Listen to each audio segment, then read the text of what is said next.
വിചാരം വെക്കാം. നമ്മളൊക്കെ പള്ളിയിലേക്ക് പോകണുള്ളൂ. പക്ഷെ പെണ്ണുങ്ങൾ ഇറങ്ങിക്കഴിഞ്ഞു. ശ്രദ്ധാപൂർവം പോയില്ലെങ്കിൽ പെണ്ണിന്റെ ഈ വാമപ്പിനിടയിൽ നമ്മുടെ പല്ല് പോയി പോകും പുറത്തിറങ്ങിയിട്ട്. എന്നിട്ട് പലയിടങ്ങളിലും പല ലക്ഷ്യങ്ങളോടുകൂടെ ഈ ട്രെയിനർമാർ പ്രവർത്തിക്കുന്നു. അതിൽ വിദേഹത്തുണ്ട്, മറ്റു പലതുമുണ്ട്.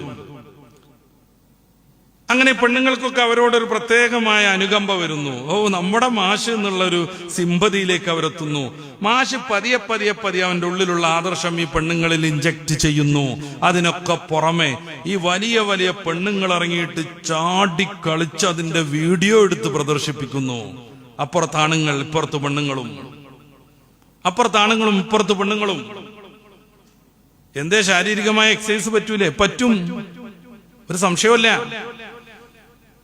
ജീവിതശൈലി രോഗങ്ങൾ കൂടല്ലേ? അപ്പൊ എന്തായാലും ഇങ്ങനത്തെ കുറെ സംഗതികളൊക്കെ വേണം, അതിലും തർക്കല്ല.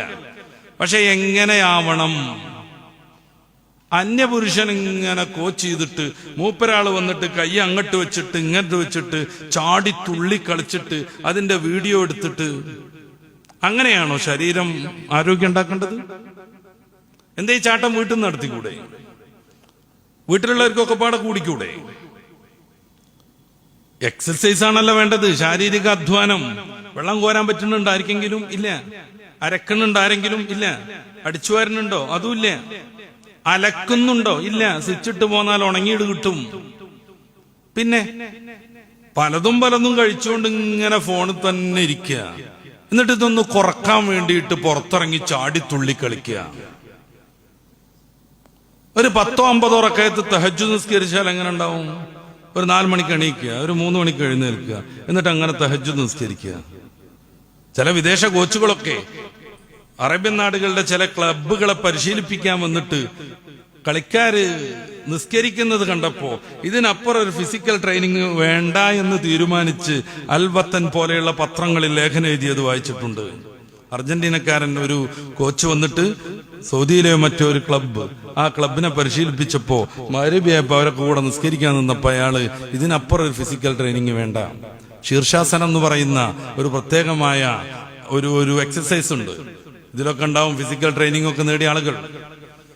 അതുകൊണ്ട് കുറെ ഗുണങ്ങൾ കിട്ടുന്ന പറയുന്നത്.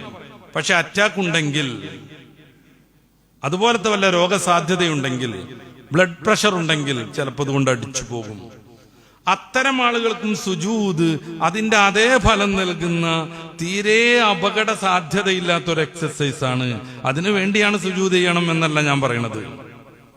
യോഗാസനം എന്ന് പറഞ്ഞ് പെണ്ണുങ്ങളൊക്കെ ഇറങ്ങുക, എന്നിട്ട് ചമ്രം പടിഞ്ഞിരുന്നിട്ട് ഇങ്ങനെ ബ്രീത്ത് എക്സസൈസ് നടത്തുക. ഇതൊക്കെ എത്രമേൽ സൂക്ഷ്മമായി കൈകാര്യം ചെയ്യേണ്ടതാണ്. ഈ ഭാഗം അങ്ങനെ പൊക്കി പിടിച്ചിട്ട് മറ്റേ മൂക്കിലൂടെ ശ്വാസം കയറ്റുക, അതങ്ങനെ കുറെ നേരം തലച്ചോറിൽ വെച്ചിട്ട് പിന്നെ അതിലൂടെ തന്നെ വിടുക, പിന്നെ മറ്റേലൂടെ വിടുക, മറ്റേ കൂടി കയറ്റി ഇതിലൂടെ വിടുക. ഇങ്ങനെ കുറെ ബ്രീത്ത് എക്സസൈസ് ഉണ്ട്. നമ്മുടെ പ്രധാനമന്ത്രിയൊക്കെ ഹിമാലയത്തിന്റെ മുകളിലേക്ക് പോവാറുണ്ട്, ആരും ഇല്ലാത്തടത്ത് വെച്ചിട്ട് ഇത് ചെയ്യാൻ വേണ്ടി. 600 ക്യാമറാമാൻമാരുണ്ടാകും, 5-6 വലിയ ബസ്സിൽ പട്ടാളക്കാരുണ്ടാവും, കുറെ സ്റ്റാഫൊക്കെ ഉണ്ടാവും. എന്നിട്ട് ഭാരതം ലോകത്തിന് നൽകിയ വലിയ സംഭാവനയാണെന്നാണ് പറയണത്. നമ്മളതിനൊന്നും എതിർക്കണില്ല. ശരീരത്തെ നമുക്ക് ഡെവലപ്പ് ചെയ്യാൻ പറ്റുന്ന, ആരോഗ്യം ഉണ്ടാക്കാൻ പറ്റുന്ന ഏത് പണി നമുക്ക് ചെയ്യാൻ പറ്റും. കരാട്ടയാവാം, കളരിയാവാം, കുംഫു ആവാം, തൈക്കോണ്ടയാവാം, ഒക്കെ പറ്റും. പക്ഷെ ഈ യോഗാസനം എന്ന് പറഞ്ഞ് പൊലിപ്പിച്ച് പതഞ്ജലി മഹർഷി നിർമ്മിച്ച ഷഡ്ദർശനങ്ങളിൽപ്പെട്ട യോഗാദർശനമാണ് പ്രചരിപ്പിക്കുന്നതെങ്കിൽ അതൊരു മതപരമായ വിഷയമാണ്, പറയാതിരിക്കാൻ വയ്യ. പല മന്ത്രങ്ങൾ ചൊല്ലിയിട്ട് വിഘ്നേശനെ സ്തുതിച്ചിട്ടൊക്കെയുള്ള മന്ത്രമാണെങ്കിൽ, എക്സസൈസ് ആണെങ്കിൽ, ഇങ്ങനെ ഇരുന്ന് ആലോചിച്ചുകൊണ്ടിരിക്കുന്നത് ഓംകാര മന്ത്രമാണെങ്കിൽ അതൊക്കെ അതിന്റെ മസലാണ്. മുസ്ലിമായൊരു മനുഷ്യന് പറ്റില്ല. മുസ്ലിമായ മനുഷ്യൻ സർവശക്തനാകുന്ന ഏകദൈവത്തിൽ വിശ്വസിക്കുന്നു. അതിനപ്പുറമുള്ള സംഗതികളെ പ്രൊമോട്ട് ചെയ്യുന്ന ഒരു പരിപാടിയും പറ്റൂല. ഇനി അതൊന്നുമില്ല, അതിന്റെ ചില എക്സസൈസ് ഒക്കെയാണ് പറ്റും, പക്ഷെ അതിനും ചില കൃത്യതകൾ പാലിക്കാനുണ്ട്. നിങ്ങൾ ചിലപ്പോ മനസ്സിലാക്കിയിട്ടുണ്ടാകും ശരത് ജോയ്സ് എന്ന് പറയുന്ന യോഗ ഗുരുവിനെ പറ്റി. ശരത് ജോയ്സ് എന്നാണ് അദ്ദേഹത്തിന്റെ പേര്. അദ്ദേഹത്തിന്റെ അച്ഛൻ വലിയ യോഗ ഗുരുവായിരുന്നു, ലോകപ്രസിദ്ധനാണ് ഈ മനുഷ്യൻ. അയാൾ രാഷ്ട്രങ്ങളിൽ നിന്ന് രാഷ്ട്രങ്ങളിലേക്ക് പറന്നുകൊണ്ടിരിക്കുകയായിരിക്കും. 4 ദിവസം ഇംഗ്ലണ്ടിൽ, 4 ദിവസം അമേരിക്കയിൽ, 4 ദിവസം കാനഡയിൽ. ഇങ്ങനെ യോഗ പ്രചരിപ്പിക്കാൻ ലോകത്ത് എല്ലായിടത്തും പാറി നടക്കുന്ന ഇന്ത്യയിലെ ഏറ്റവും പ്രസിദ്ധനാകുന്ന യോഗാ ഗുരുവാണ് ശരത് ജോയിസ്. അദ്ദേഹത്തിന്റെ ഒരു പുസ്തകമുണ്ട്, ഏജ്ലെസ് എന്നാണ് അതിന്റെ പേര്. അദ്ദേഹം അതിലെന്താ സമർത്ഥിക്കുന്നത്? യോഗയിലൂടെ മുന്നോട്ട് പോയാൽ ആയുസ് വർദ്ധിച്ച് ഏജിന് തന്നെ ഒരു പ്രസക്തി ഇല്ലാത്ത വിധത്തിലേക്ക് കാര്യങ്ങളെത്തും. ദീർഘായുസും സമ്പൂർണ്ണ ആരോഗ്യവും യോഗ കൊണ്ട് കിട്ടുമെന്ന് ലോകമാസകലം പ്രഭാഷണവും നടത്തുകയും യോഗാഭ്യാസത്തിന് ചെലവഴിക്കുകയും അത് സംബന്ധമായി ലോകത്ത് നന്നായിട്ട് വിറ്റുപോയ ഏജ്ലെസ് എന്ന പുസ്തകം രചിക്കുകയും ചെയ്ത യോഗാ ഗുരു ശരത് ജോയിസ് ഈ നവംബർ മാസം 11-ാം തീയതി അമേരിക്കയിൽ വെച്ച് യോഗാസനം എടുക്കുന്നതിനിടയിൽ ഹാർട്ട് അറ്റാക്ക് വന്ന് മരിച്ചുപോയി. 53 വയസ്സേ പ്രായമുള്ളൂ. 53 വയസ്സേ പ്രായമുള്ളൂ. 53 വയസ്സ് എന്നൊക്കെ പറഞ്ഞാൽ കേരളത്തിലെ ഒരു വയസ്സിന്റെ ശരാശരിയിലേക്ക് പോലും എത്തിയിട്ടില്ല. മരിച്ചുപോയി യോഗാസനത്തിനിടക്ക്, യോഗാസനത്തിന്റെ മുന്നോടിയായിട്ടുള്ള മോർണിംഗ് വാക്കിനിടക്ക്. എല്ലാവരും മരിക്കുന്നൊന്നുമല്ല ഞാൻ പറയണത്. അദ്ദേഹം ഇതിന്റെ ഏറ്റവും എക്സ്പെർട്ടായിരിക്കെ ഏറ്റവും കൂടുതൽ ദീർഘായുസ് ഉണ്ടാകുന്നത് യോഗാസനം കൊണ്ടാണെന്ന് സമർത്ഥിക്കാൻ വേണ്ടി പുസ്തകം രചിച്ചിരിക്കെ അദ്ദേഹം 53 വയസ്സിൽ മരിക്കുമ്പോ അതിൽ നമ്മൾ ചിലത് പറയേണ്ടതുണ്ട്. എന്നിട്ട് പെണ്ണുങ്ങളായ പെണ്ണുങ്ങളും ഒത്തിറങ്ങുക, ഇതിൽ നിന്ന് വേറൊരാളെ പരിചയപ്പെടുക. പെണ്ണ് പുറത്തിറങ്ങുന്ന ഇത്തരം സാഹചര്യങ്ങൾ എന്തുണ്ടായാലും അതിൻ്റെയൊക്കെ അനർത്ഥങ്ങൾ നമ്മൾ മനസ്സിലാക്കണം. എന്നിട്ട് പ്രണയത്തിലേക്ക് എത്തുക, കുടുംബം നശിക്കുക. ഞാൻ നേരത്തെ പറഞ്ഞ കഥ ആലോചിച്ച് നോക്കൂ. 50 വയസ്സുള്ള 2 പേര് പഴയ പ്രണയം ഓർത്തിട്ട് ഇറങ്ങിപ്പോവുകയാണ്. അവർക്ക് മക്കളുണ്ട്, പേരക്കുട്ടികളുണ്ട്, ബന്ധങ്ങളുണ്ട്.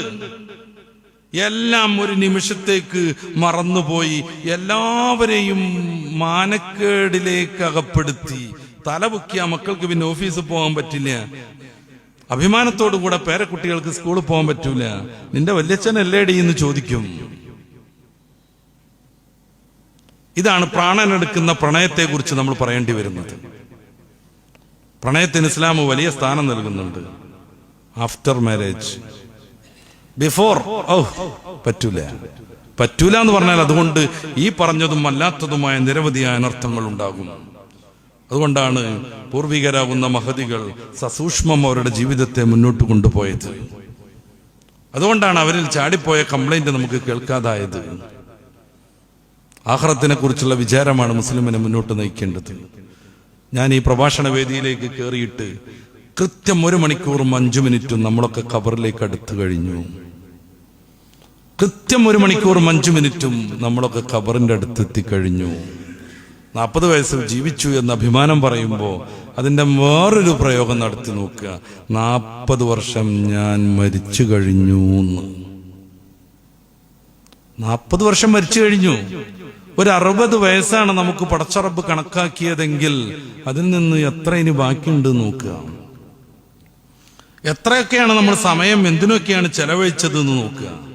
പ്രണയത്തിനും സംസാരിക്കാനും അങ്ങോട്ടും ഇങ്ങോട്ടും ഇങ്ങനെ മെസ്സേജ് അയക്കാനും സല്ലപിച്ചിരിക്കാനും ഒക്കെ നമ്മൾ സമയം കളഞ്ഞോ? പ്രത്യേകം പരിശോധിക്കുക.